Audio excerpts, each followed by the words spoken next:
Season 2 is generously supported by RAB, one of climbing's most historic brands. Founded in 1981 by climbers, for climbers, RAB are on a journey to reduce the impact of their business, expand access to the outdoors, and preserve our mountain playgrounds for future generations. RAB, the mountains are our meeting place. I make my living as a climbing coach, and the board I recommend more than any other is the Tension Board 2. And as an early adopter of systemized spray walls, it's what I always imagined boards had the potential to be. You can learn more about the TB2 at their in-depth article on what it is, how it came to be, and how to use it the way they intended, with progression in mind. The link is in the show notes.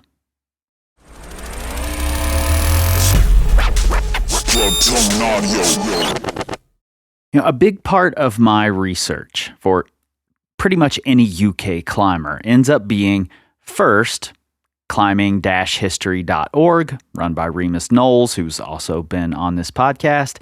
But then immediately after, I start reading endless threads on ukclimbing.com. While there, I often bump into an authoritative voice who obviously absolutely loves climbing history. Ted Kingsnorth.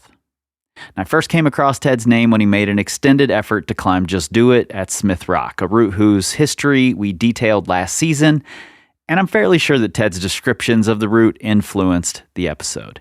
Ted made multiple trips to Smith from the UK over 3 years before finally succeeding, and it's that determination and belief that made me take notice. I could have reached out to a lot of people to talk about the influence of Jerry Moffatt. But as you'll hear in this conversation, Ted was absolutely the right person. Let's get into it. What did you climb on at Raventor yesterday? I did a route that's not actually had a second ascent until yesterday. It was called Final Fantasy. It's on the right-hand side. There's a isolated buttress called Tomb Raider Buttress, and this is to the right of the route Tomb Raider. It's 8B, and it's fun. It's only 4 bolts long, so a bit of a power route. And just fancied a break from Evolution. I'm trying that at the moment. It's nice to have some success on a bit of a side project. Totally. I know that feeling. That's it. So, we were climbing till about 9:30 last night, so it was good fun. Awesome. Well, congrats on the second ascent. That's great.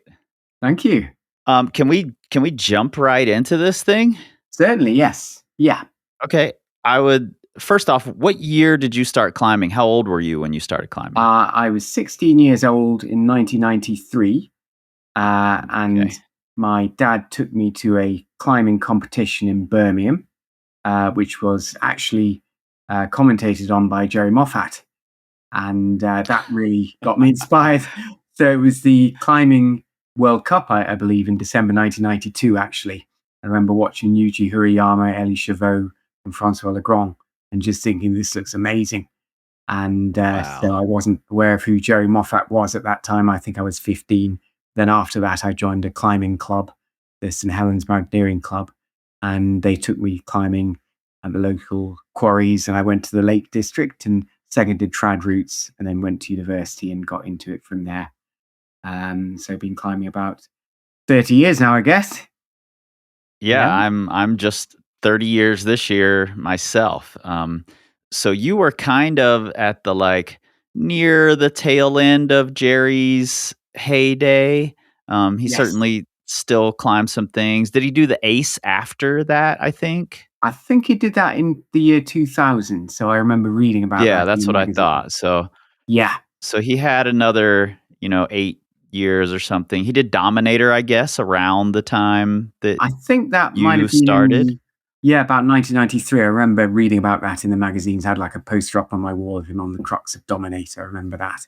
When did you first discover Jerry as Jerry? When did you begin to understand who he was and what his significance was? I think just seeing him in the magazine so regularly. I remember seeing pictures of Liquid Amber in High magazine from 1990 and saying, wow, this looks incredible. And I read about his routes in the guidebook for the Peak District. Saw his Revelations first ascent. I saw about Progress at Kilnsey, his first ascent in 1995. And he did a lot of bouldering in the Peak District, as I'm sure you know. So Yeah. you can't really avoid that if you climb in the Peak District. And I saw he did amazing things at Cresbrook and Stanage Edge. So it's kind of difficult to avoid really climbing the Peak District regularly. Yeah, totally. It seems to me, looking in from the outside, I've never been to the Peak District. I've never climbed over there, but it seems like a much smaller, um, closer knit, maybe. And I mean closer knit in terms of like everybody's going to kind of know everybody who's in that scene, at least Yeah, to some degree. Whereas the US seems more spread out and just gigantic, and there are little scenes here and there. I think so. Yeah, I think particularly around Sheffield, if you live in Sheffield, then you're definitely in a much more close-knit scene than other cities. I live in Manchester, so that's the other side of the Pennines, and then these days people live in Leeds, and I think a scene's grown up there in the last 10 or 20 years, more so than in the past. But definitely true to Hmm. say that it's very tight-knit, and I think living in Sheffield, that's why I think it produced so many hard climbers, because they all train together, they all get sight together, and all go the Yep. same walls, kind of thing. Yeah, totally. That's such an important part of a climber's progress is just having the examples right there next to them who Yeah, are climbing at these really high levels, and then being able to see them climb regularly and see what their habits are and see how they treat a route and see what their tactics look like, and you know yeah, being able to walk up to a wall or a boulder and say, oh, I've seen this person climbing and I understand what their climbing looks like, and I can emulate that to some degree or find the pieces that fit me. absolutely. Yeah, and bumping into really good climbers in the Peak District is not uncommon. So you can bump Mm, into your heroes, like Ron Fawcett will be at Stanage Edge. You could kind of boulder next to wow. him.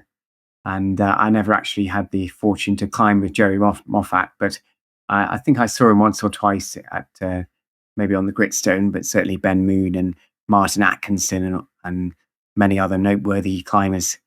That's Yeah. difficult to avoid, really.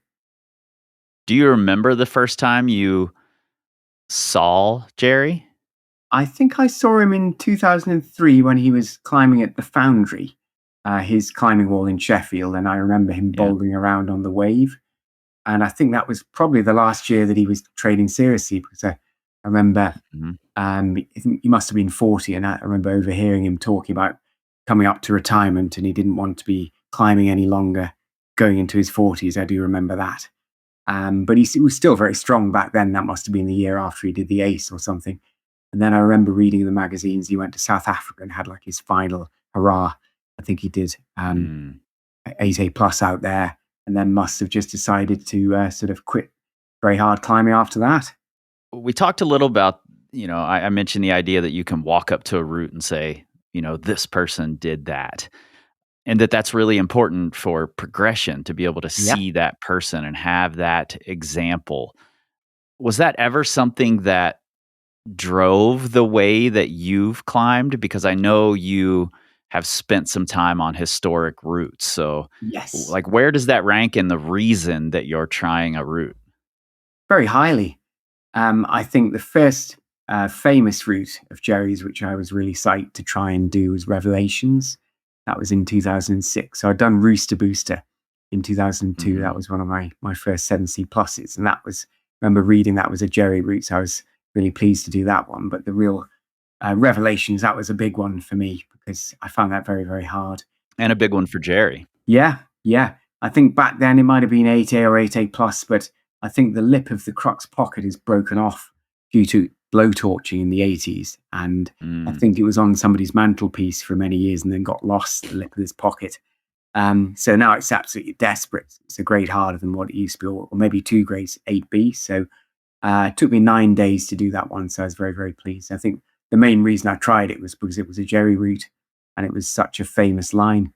So that one, and certainly at Smith Rock. I remember seeing a picture of Jerry on Bolton Not to Be. So that was one of the reasons why, because I knew that he'd been out there. And so that was an attraction for me to sort of pursue that myself when I'd sort of reached that grade. I'd done Mecca at Raven Tor, which was graded the same grade as to Bolton Not to Be. So I knew I could climb at that level. So I thought, why not? And give it a go. Yeah, I love that. You were the third British climber to do to Bolt, is that correct? I think Steve McClure was the first, and Jerry was first, and then of course, Steve, yeah, right? of course, yeah. I think third climber, yeah. Yeah, that's good company you're in right there. I suppose so, yeah. It was an amazing route to climb. It's one of the best routes of my climbing life, I think. Was there ever a time, I'm curious, when that specter of history, say it was a Ben Moon route or a Jerry route or a Steve McClure route, whatever, where that might have deterred you from trying something for a while? Like, does it ever intimidate? Certainly, yes. I tend to try and climb routes that I know fit my style. Like I quite like small holes and crimpy wall climbs, whereas really, really steep routes like Rain Shadow at Malham, that's not really my style. So that's more burly undercuts and very steep roof moves. So I tend to sort of try things I know I have a reasonable chance of doing. So I suppose routes I haven't tried, like Rain Shadow, that's more to do with the climbing style than the person who's ascended it, I would say. But I've never shied away from a route due to the reputation. Like like Progress, I knew that was a Jerry Moffatt route, so gave it a go and realized that I might be able to do it. And so pleased to eventually get that one done. But I think tend to grab the bull by the horns really and go for things. Yeah. And because you never know until you try, I guess. Totally. I think that's a pretty common trait amongst people who seem to be consistently successful, especially on these historic routes, because I do think that that specter of the history, the person who did it first, can be a big deterrent if you allow it to be, or sure. it can be a big inspiration and cause you to try even harder. Absolutely. Like Hubble, it's got such a massive reputation that For sure. Not too many people actually try it because they've heard it's so hard and they think it's a V14 boulder problem, 9A on a rope, and then it must be horrendous. When people actually get on the thing, they realize they can actually do the moves. So probably would have had more sense by now if people had actually got on it and tried it. Mm-hmm. We talked a little about To Bolt or Not to Be, but you've also done Just Do It. Yes, that's right. Tell me a little about that route. And did you choose it because of the history? Because that's another massive piece of climbing history that, came in the early 90s. That was a big part of the attraction for me. So I knew that G-Bay had done it. And so once I did To Bolt or Not to Be, it was the obvious next step. And so I remember doing To Bolt or Not to Be in 2014. Next big step. Yeah, absolutely. Yeah. So I was fascinated by it. I'd read about it in the 1992 Smith Rock guidebook. And then I'd not actually been up there to look at it. So decided to hike up to the Monkey Face and looked over at it on the last day of my trip in 2014. And then just got massively inspired. Could see the quick draw swinging in the breeze. And then it was just too tempting not to try it. So I could have gone either way. I could have decided just to quit there and then and go back to the UK and not come back to Smith Rock. But I decided to go and try it. And then that led me down a path of 4 years of attempts leading to eventually doing it. So a bit of an obsession there, but definitely the history was a huge part and just stepping in the footsteps of G-Bay. And of course, there were no videos of G-Bay on it. So just photographs in climbing magazines of G-Bay from above on the crux of Just Do It were massively inspiring to me. With his Air Jordan tank top on and his leopard print shorts. That's right. So I just thought I just got to try this thing, and it certainly doesn't disappoint. That's for sure.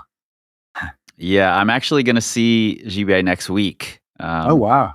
He's here in Wyoming, and I'm going to go climb with him for a couple of days.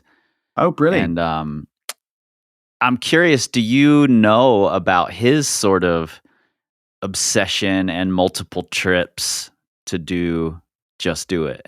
Yes, I remember reading I think it might have been Climbing magazine Yep. at the time. Yep. I got hold of a copy of that when I was in America. I have it And right here next to me, yeah, actually. and I remember reading that he got a bit depressed after failing on it the year before he did Yeah. it. And then he went into a dark period where he went back to Mm-hmm. France, and that sort of psyched him up to train even harder. He trained like an absolute demon that winter and came back, and then he raised the bar to another level. I remember reading in that article that inspired me massively. So I thought when I came up short myself, because I got up to the first crux by the 14th bolt many times and couldn't break through up to this porthole. And so I finally got through to that porthole, and then there's another crux after that. And then that's the true red point crux. And so I kept coming back. It took me 6 trips in total, and then just failing on this upper crux all the time. And so I just got great inspiration from G-Bay's efforts, and took me much longer than G-Bay, but just to realize that it's possible to train and raise your own personal level in order to meet these challenges. So, Yeah, absolutely. I think it's fascinating that you got inspired by him and that time period, because it also coincides with, Ben doing Agincourt and Maginot Line, and sort of this like battle between the British and the French climbers. It was after the Solo of Revelations, and then Ben responds with the Agincourt Maginot Line, and I think Gibet saw Ben kind of as a rival at the moment, a good natured rival, of course. I think there was, but I think it's great that you, being a UK climber, were inspired by what Gibet was doing. Also, I think that really speaks to the global nature of effort and really challenging yourself, and going into these dark places when you don't succeed, and having to keep working so that you do. Completely, yes. The sort of international nature of the climbing scene back then was a big attraction to me. So I saw that people were flying over to different places to do each other's routes. Yeah. And Ben went to France and he did the routes at Orgon, Bronx, and Super Plafond. So I remember being inspired that he'd actually gone out to try G-Bay's routes, these 8C pluses. I remember he did 2 8C pluses in 3 days.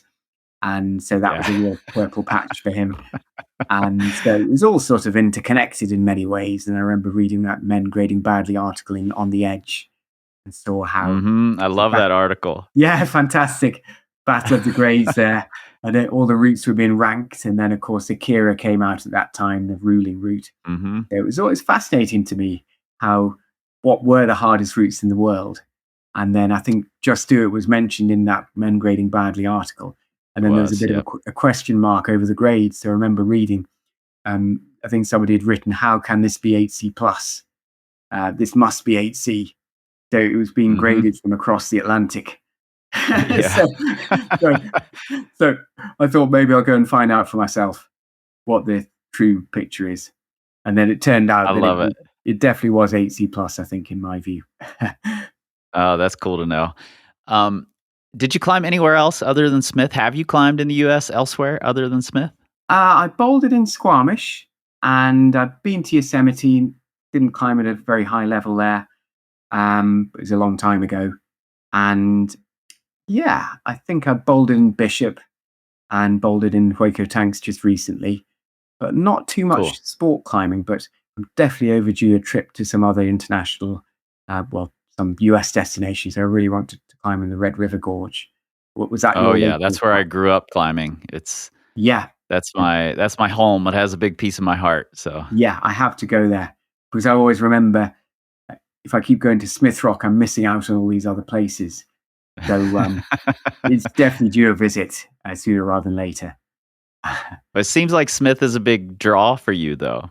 For sure, yeah. I had 10 trips there in total. My first trip there was 2007, and then 2009 I had a brief visit, and then so from 2013 to 2018, 6 straight years I went. And so I haven't been back since 2018, but I would love to do Badman and maybe Scarface. But it's a long way to go. And if you've been to somewhere 10 times before, then maybe it's time to go to somewhere else. Yeah, I was going to ask if you'd done Scarface because you have done White Wedding, Yes, correct? that's right. Yeah, And I and found that. those three, White Wedding, Scarface, and To Bolt, were the original Smith trio of Yes, 514s originally that that's it. that Jerry did after he did the Bukes trio of 514s, and Yeah, I think that's yeah. a So cool little footnote in his history. completely, yes. White Wedding is a fantastic route. I don't think it's quite as hard as To Bolt or Not to Be, and I think Mhm. there's a mono on it, which is it crumbled away and became a two finger pocket. And I believe it got Right. restored back to a mono. Um, so I think it's slightly harder. I did it in 2017, so that is or 16. I can't quite remember, but it was when it was a two finger pocket. So I don't think that was quite as hard as To Bolt. But definitely want to try Scarface. Just didn't really have the time when I was out there. And went on Bad Man, and that would be an amazing route to try as well. But it's just finding the Mm. time to do these things. Yeah, no doubt. Well, while we're on the topic of these historical routes, have you tried liquid amber? I haven't, unfortunately. I would love to try it. I've just got a bit bogged down with evolution, but maybe if I can get up evolution, I will give it a go. Because there's no reason not to. It's got an amazing reputation, and incredible that it's only had, I believe, 3 ascents. Yeah, Maybe just a four. handful. Yeah, I believe Richard Simpson claimed it, but that I think Right, has right. been put into doubt. So it's Pete Robbins, Ben, and Jerry in 30 years. Wasn't there a young kid who climbed it who was on the GB team?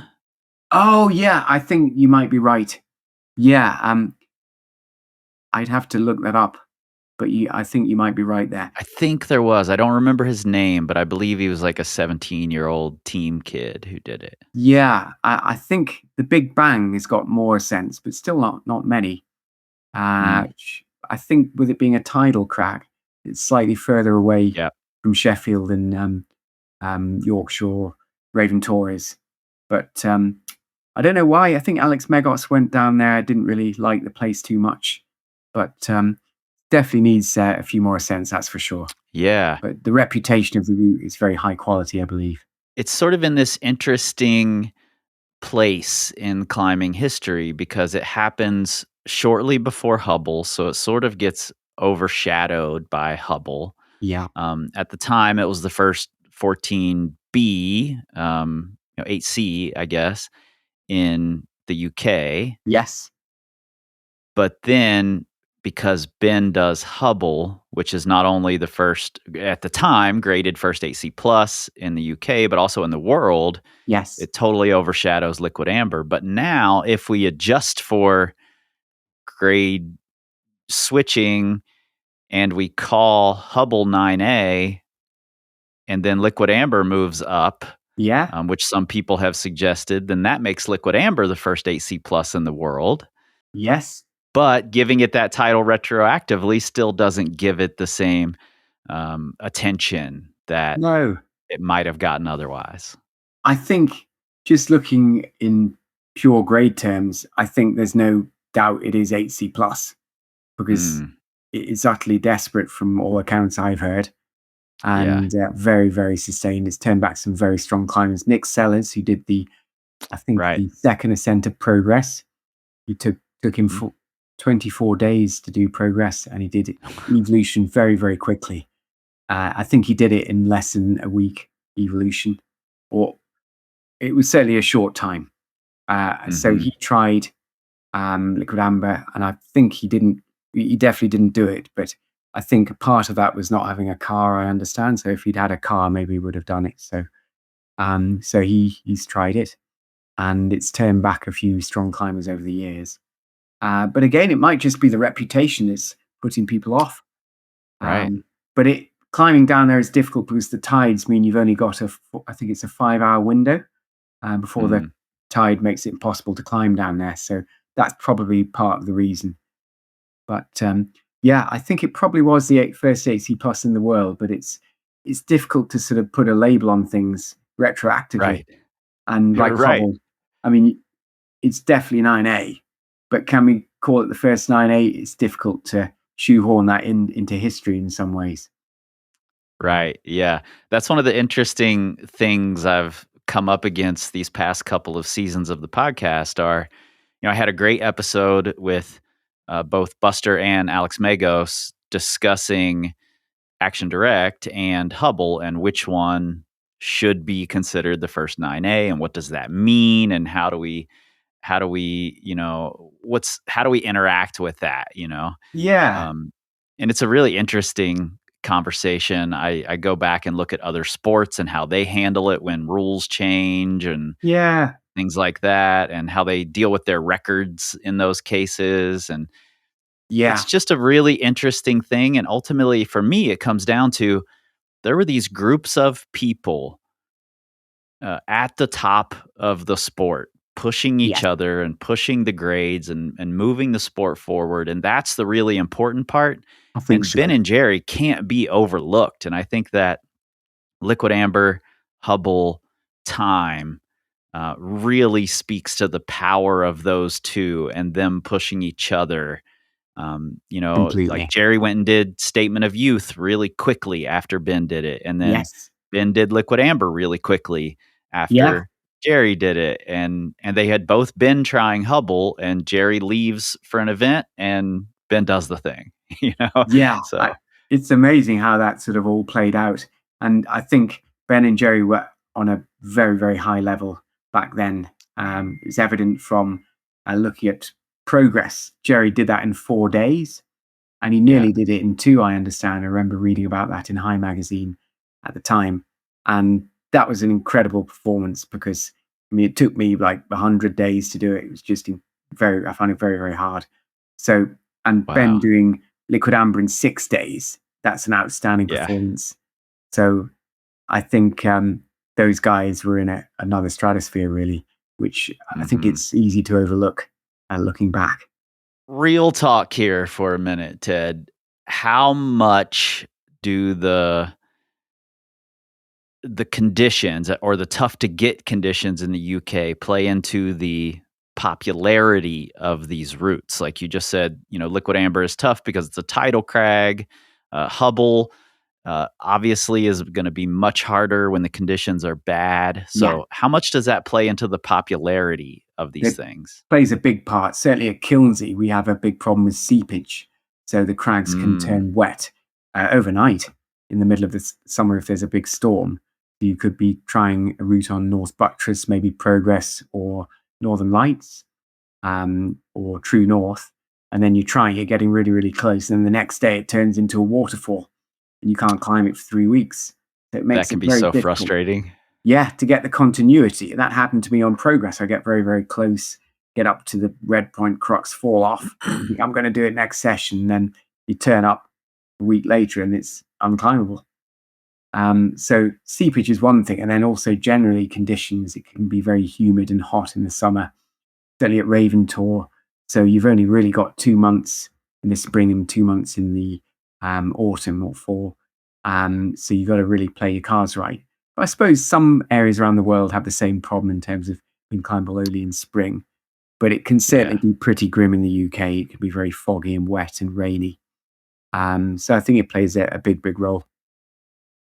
Well, there's also the aspect of, I've heard Alex Magos mention it, that it's just not as pretty as a lot of places. Like the crags are kind of scrappy. Is that stuff still embraced the way that it was back in the early days of sport climbing? I think some of the crags that were popular in the 80s have fallen slightly off the radar, like Stony Middleton, where Jerry trained for America, like when he was trying for Equinox.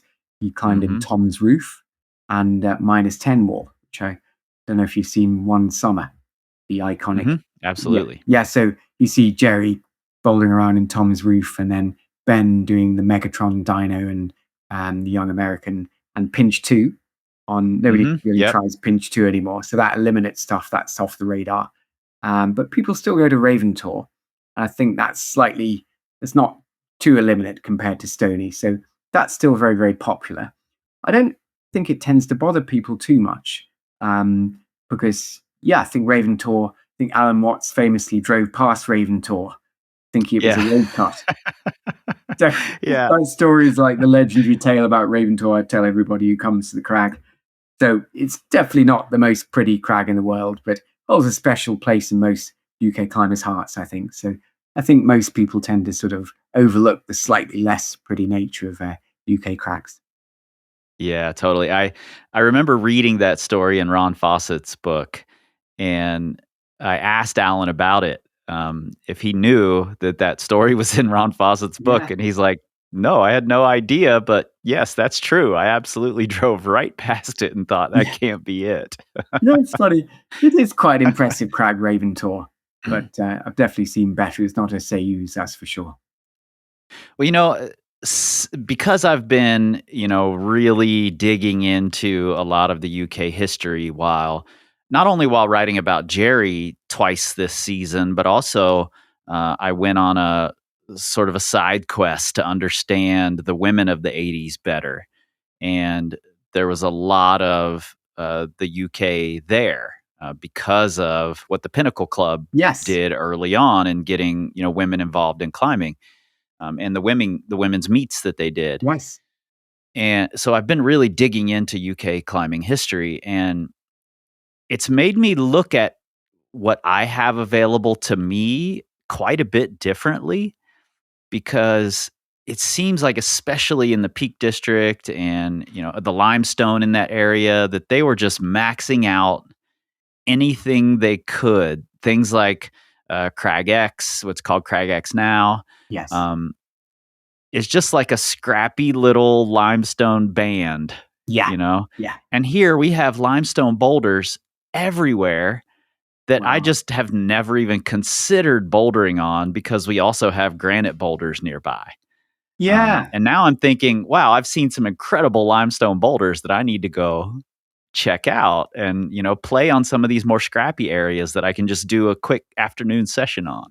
Yeah, I think the climbers in the 80s made the most of what they had because the limestone, it is given to hard problems, but there's not an awful lot of it. And the gritstone is great, but it's certainly not Hueco tank. So I think it was just a period in history when there was a lot of site climbers on the dole with plenty of time on their hands, and they used what they had. Yeah. And they managed to concoct these very, very hard problems for the time. And so we don't really have much new rock to develop, which is a big problem with the scene in the UK at the minute. Mm. Having as much history packed into that small little area, particularly Peak District, if you can speak to that. Um, Having that much history packed into that little area, does it make it easier, do you think, to take it for granted, or does it make it harder to overlook?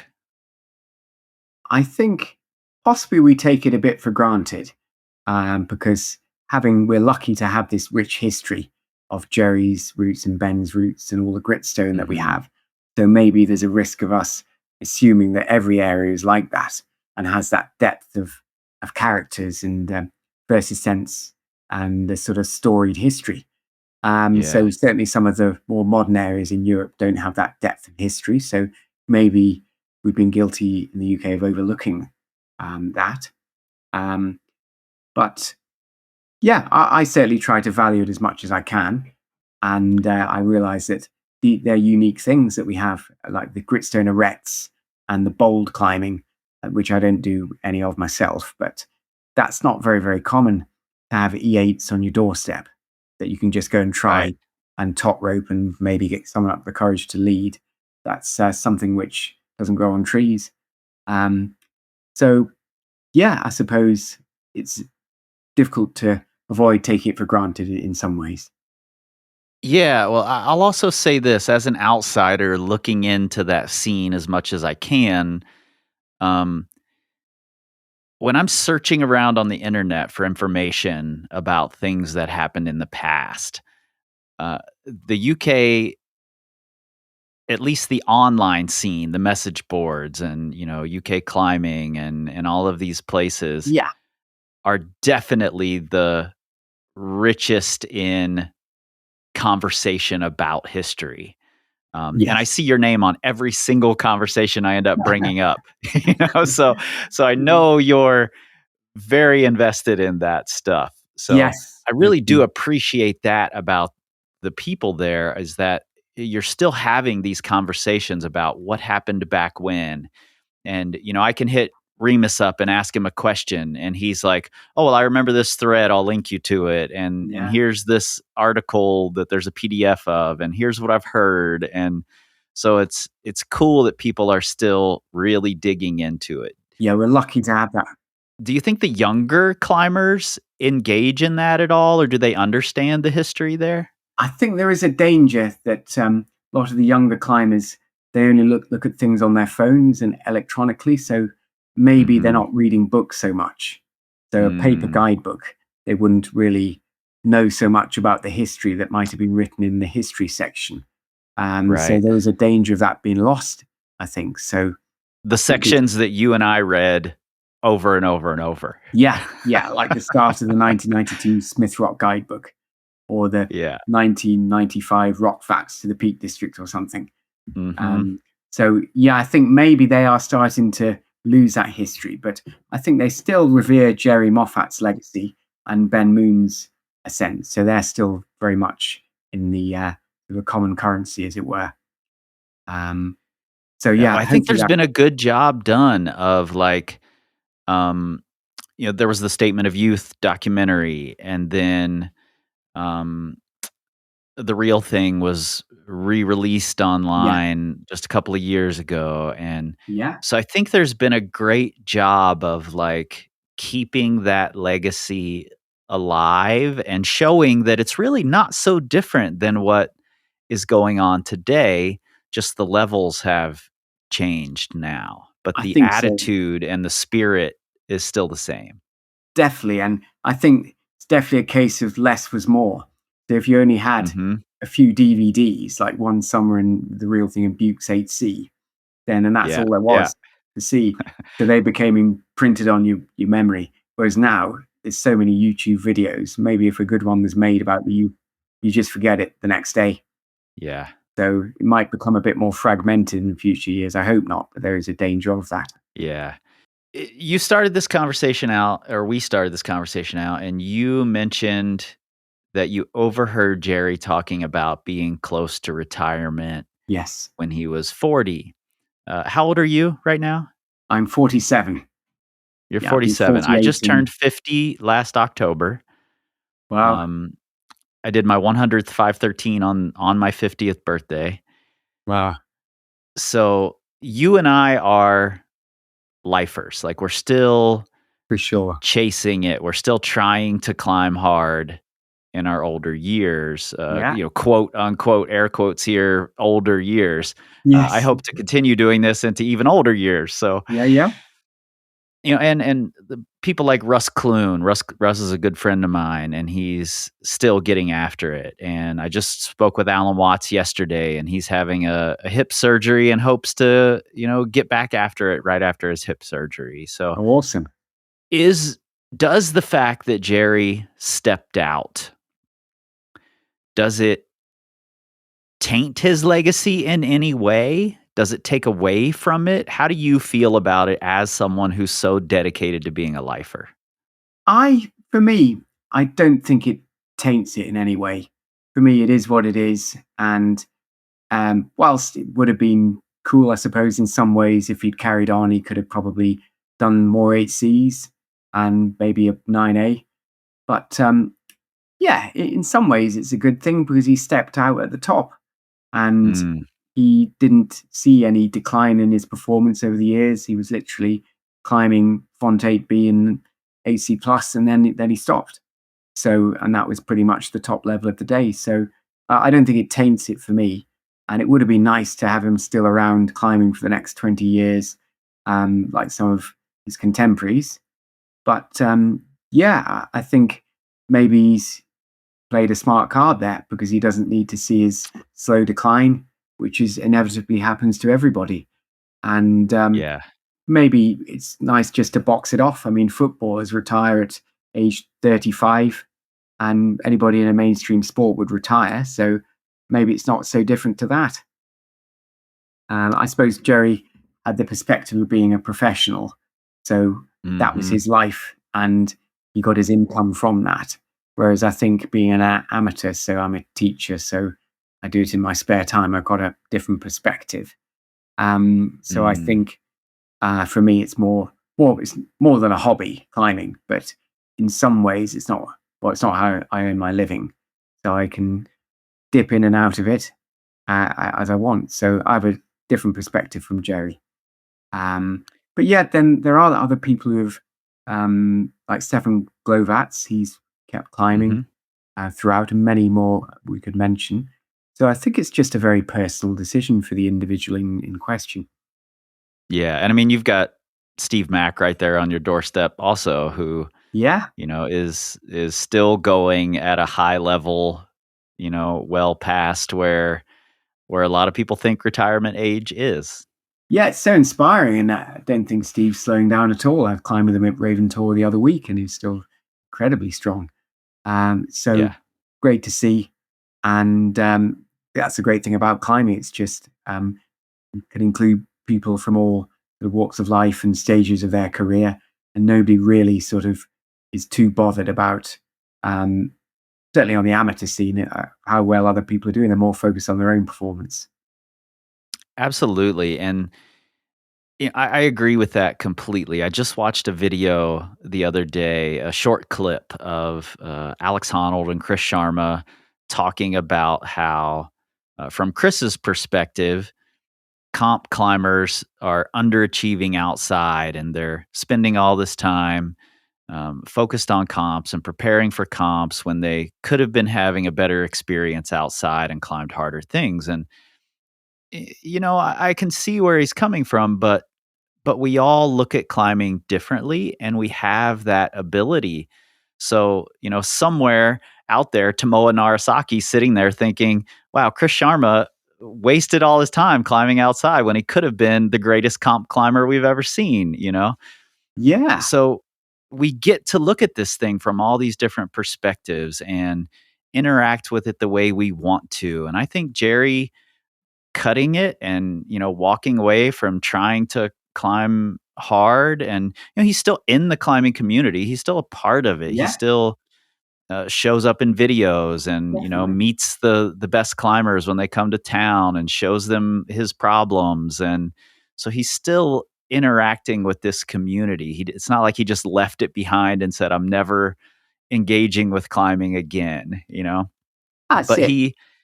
he had it, he saw it from his perspective and he reacted to the change in his climbing the way he wanted to. And I think that's a really beautiful thing. Yeah, and I think his whole rationale was to be the best. So, and Yeah, you could exactly. legitimately claim he was the best. So maybe he played a smart card there by just stepping aside when the next generation were about to come through, as they did in the 2000s. So perhaps that was just his deal. He wanted to be near the top, and when that was no longer the case, then he stepped away. Yeah, and you know what? You just said something. We get to chase the delusional dream that someday we could be the best. We get to chase that forever Yeah, because neither of us have ever been the best like Jerry was. was There are it? very few people that can ever say, I was the best climber in the world for this period of time, maybe multiple periods of Yeah, time. So not many people have that perspective and can yeah. say, yeah, I'm not the best anymore. That's right, yeah, and it was so special about Jerry being able to say that twice in his early Yeah. 80s to the period, and then again when he came back for his comeback. So that was Mhm. just such a special career that he had. I don't think it loses anything by sort of being curtailed beyond 40. Yeah, I agree totally. I quite when I went into writing the Jerry Moffatt episode, I thought I was gonna be writing an episode that was about, like, the downside of always having to be the best. Um, and I do think there are some, like, cautionary tales in the episode, if you choose to see them. But there's also the side of that was his driving motivation, and that's fine. I can't take anything away from that. And he was able to pull it off Yeah, multiple times and that's in what. all sorts of different areas of climbing Yeah, in bouldering, in sport climbing, and competition climbing. He did it on grit. Yeah. I think that speaks to not only the importance of having all of these different types of rock available and you know exploring all of these different areas of climbing, but also just to Jerry's single-minded determination. Yeah. And to me, that's a classic sports story that transcends time. I think so. That definitely made him the climber that he was, that innate drive that he had to succeed against all the odds, and all his training regimes for America, where he trained in the pouring rain every day in Tom's roof, Yeah. just to get the power that he needed for those American cracks. That was an inspirational story. And so I think that was definitely his approach. And also when he came back, his determination to overcome his elbow injury. That was another part of Mhm. his drive to overcome any obstacle in his way. So I think that definitely maybe was slightly abrasive in some cases, but that was part of his whole personality. And that kind of made his climbing what it was. So for me, I think Yeah. that's definitely fine by me.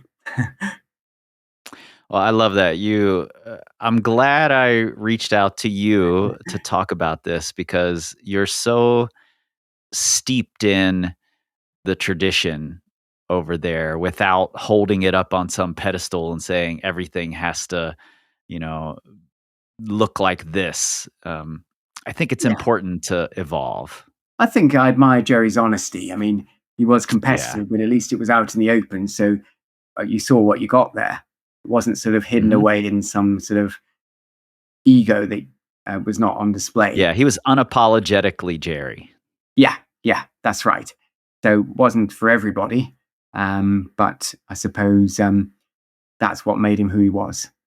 And That brings me to a question I hadn't thought of. I didn't know I was gonna have this question, but I believe in the Hubble episode, I wrote about how Ben had named Agincourt and Maginot Line as sort of like to raise the hackles of the French oh climbers, yes, yeah, but then later on, he sort of backtracked on that, saying he was a little embarrassed that he had named them oh those things, and I wonder now, y us talking about Jerry being unapologetically Jerry, I yeah, wonder if that was rubbing off on Ben at the time, and that he was also trying to, you know, just yeah. jab at people the same way Jerry would, and I now think he's since mellowed a little and feels a way yes, about it. I think that's definitely probably a grain of truth in there, um, Yeah. because yeah, it's definitely a period in the late '80s, early '90s when there were those names popping up, and I think it just Mhm. enriches the whole climbing story. And I I don't love it. think, yeah, there's no point in trying to erase those from history, like sanitize it in some way. I think that would be a shame. And Yeah. yeah, I don't think any offence was caused by Maginot Line. So it's just gives it a bit more character. But yeah, Yeah. maybe Jerry was rubbing off on Ben there. Uh, Mhm. I never really thought There of there that. was actually a story that didn't make it into the episode, just because of the timeline. It's a little later in the '90s than where I ended the episode. I ended the episode at Leeds with Jerry winning Leeds. Oh yes, yeah. Um, and later on, there's a moment where Jerry wins a competition and Trabue says to him, "Okay, Jerry, for now, you're the best." Oh And I right. I feel like that was the moment Jerry had been chasing for his entire comeback, like, Yes. and maybe even earlier. Like, I want the French superstars to say, "Jerry, you're the best." Yeah, that's funny. There's definitely intense rivalry there, which I think it was sort of out in the open. And Yeah, that's what drove them to be as good as they were in that competition scene back then. And yeah, so, yeah, I think he's very, very hard training athlete, G-Bay. And so for him to say that sort of definitely speaks volumes about Jerry. yeah. I remember the story, and this did make it into the episode. The story that Jerry tells about being at what's called Cragax now and uh, doing this circuit, and every time he would be back to the beginning of the circuit. This one's for you, Jibei. this one's for you, Patrick. This one's for you, Stefan. I'm coming after all of you. I remember the story. And it's so hard, the climbing down there. For him to be doing laps is incredible because the problems are hard enough on their own, never mind linking them all together. And some of the things he did in Tom's Roof were intensely hard workouts. So, yeah, he was definitely a very psyched guy back then, that's for sure. I love it.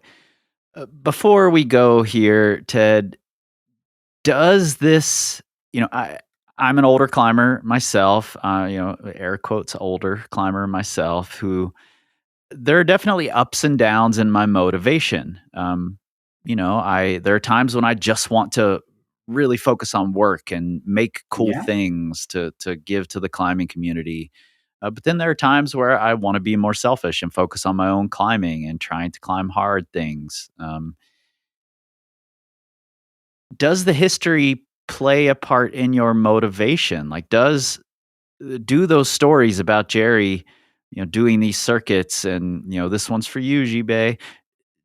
Are there times when that stuff plays into your motivation for continuing to try hard now that you've got a full-time job and other responsibilities, but you're still getting out there and still getting after it? I think so. Yeah. Those stories are definitely in the background, just sort of incentivizing me to push myself as much as I can. But yeah, I think a lot of it's personal. So it's like when you get to a certain level, I think it would be difficult just to dip in and out and maybe take 2 or 3 months off and then come back, because it would be hard to get back to the former level. Certainly as you get older, I think if you stop and then try and get back into it, it will be difficult to get to the same standard. But yeah, definitely the history is, and thinking about what Jerry did at Raventall and Ben, that definitely keeps me super psyched. So yeah, it's interesting. I definitely do not see any stopping of the drive to continue climbing as hard as I can. So just want to see how many more years I've got. Good. Well, I want to see how many years you've got too. I am always looking at people like you, at people like Steve, at people like Jibé and Arnaud Kent, who are, both out there still trying to climb harder. That's a lot of inspiration for me as well, watching all of you keep pushing your limits. So thanks for that. And thanks for putting your stories out there. I think they're really important for people coming up and, especially trying to climb these historic routes that there might be newer modern routes that feel easier than those historic routes. But there's still a reason to continue banging your head against the wall on these old historic routes and trying to get those done. And we stand to grow a lot by doing that. So thanks for putting those stories out there. No problem at all. Yeah, it's my pleasure just to talk about these historic things. I love kind of going over climbing history and sort of seeing the characters and their motivations and approaches to their personal climbing. Well, I suspect, this podcast just keeps getting more and more popular, and I love talking about the history anyway, so I would probably do it if there were only 10 people listening. Yeah. But I suspect this won't be the last time we talk, because there's so much more history to keep diving into and so many little rabbit holes to go down. Even in the 80s and 90s that I've already covered, I'm only just touching the surface of it. So right, well, just anytime you want to chat, just give me a shout. I'm always happy to go into climbing history, and really enjoying your podcast, Chris. I think they're fantastic. So okay, cheers, Chris. 1, 2. Written in Stone is produced by me, Chris Hampton, with help from Riley Rush for Plugtone Audio, a group of the best, most impactful podcasts in the outdoor industry. Over the next couple of weeks, our patrons will be getting bonus episodes about changing ethics and the rise of competition climbing. You can join for free at the link in your show notes. And remember, this show is 100% rooted in the facts, but like Todd Skinner always said, never let the truth get in the way of a good story. And if you love what you're hearing, give us those 5 stars and a glowing review, join our Patreon, the Secret Stoners Club, and tell everyone you know, at the crag, at the gym, and those kids who might just be missing the history, point them toward this podcast, and together we can tell the stories of climbing's most important ascents, one decade at a time.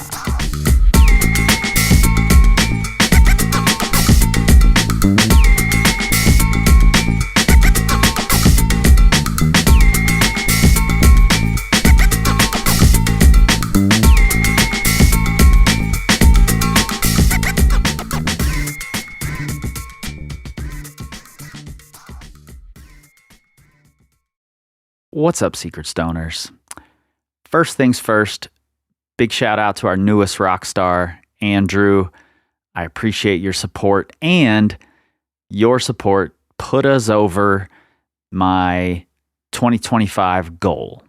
I was hoping to get to a certain point with the Patreon by the end of this season, and we made it. So thanks all of you for supporting, whether that means you're supporting as a rock star or a legend, whether that means you are supporting by sharing the podcast.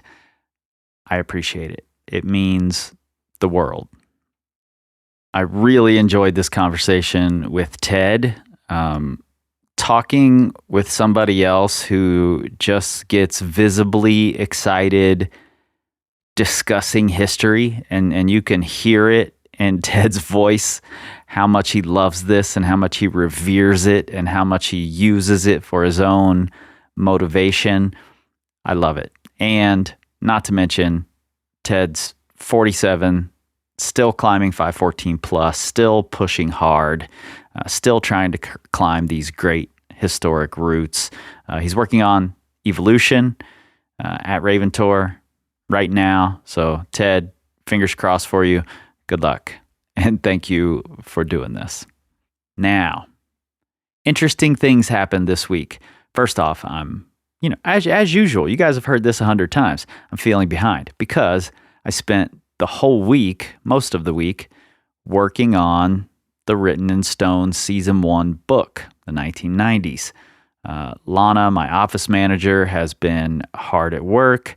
She and I battled for word choice and ways to format things, and now we're in a pretty good place. I've got one more battle to wage, and about the time you're hearing this, I'll be waging that battle, so cross your fingers for me. Maybe. She might convince me that she's right, though that doesn't happen very often, let's be honest. Anyway, the book is really coming together. It's massive. It's way bigger than I expected it was going to be. We've added quite a bit. We're adding a timeline of things. We're adding other ascents, not stories of the other ascents, but we've made a list of what were the great ascents of the 1990s, even the things we didn't get to. There's quite a bit in there. And I'm hoping, fingers crossed here, especially now that we've got all of the big things out of the way, I'm hoping that we'll have pre-orders up and ready for you by the end of this season.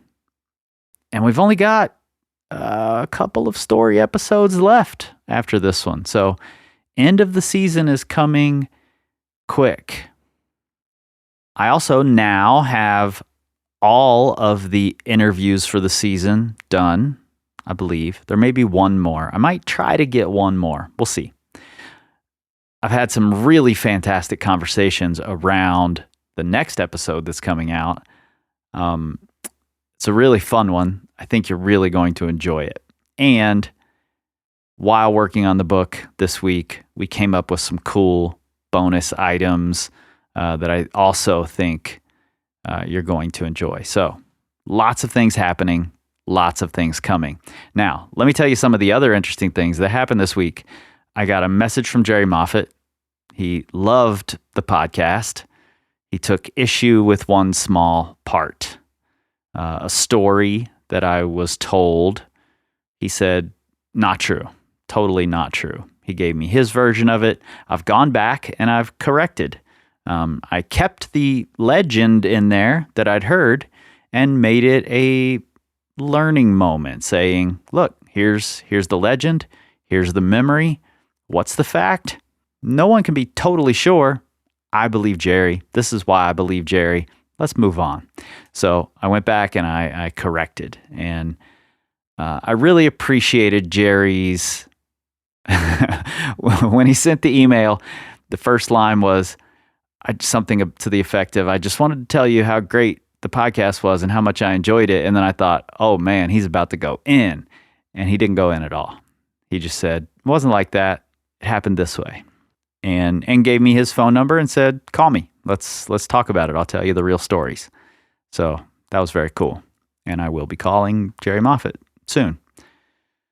I'm also going to be climbing with Jibé Tribou this coming week. Jibé and Arnu, who were on the podcast very beginning of this season. That seems like a year ago. That was a year ago. That was a year ago that I interviewed them.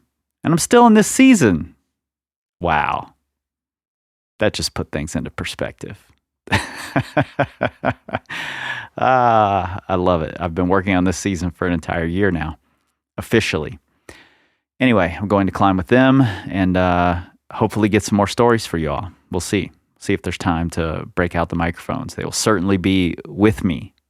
Whether I can break them out is another story. Anyway, that's all I've got this week. I'm working hard right this second. In fact, I've got 1, 2, 3, 4, 5, 6, 7, 8, 9, 10, 11, 12, 13, 14, 15, 16, 17. Somewhere around 25 tabs open, researching the end of this next episode. So I need to jump back to that right now. I'm excited about this story. I'm jumping back into the writing of it, and you all will be getting that next week, followed by a really fantastic conversation that I'm so excited for you to hear. Next week, what's the clue I can give? I am not a religious person per se. Not even per se. I'm just not a religious person. But our next episode is about God. The God herself, opening up the heavens to shine light on one of climbing's great superstars. All right, I'll see you then.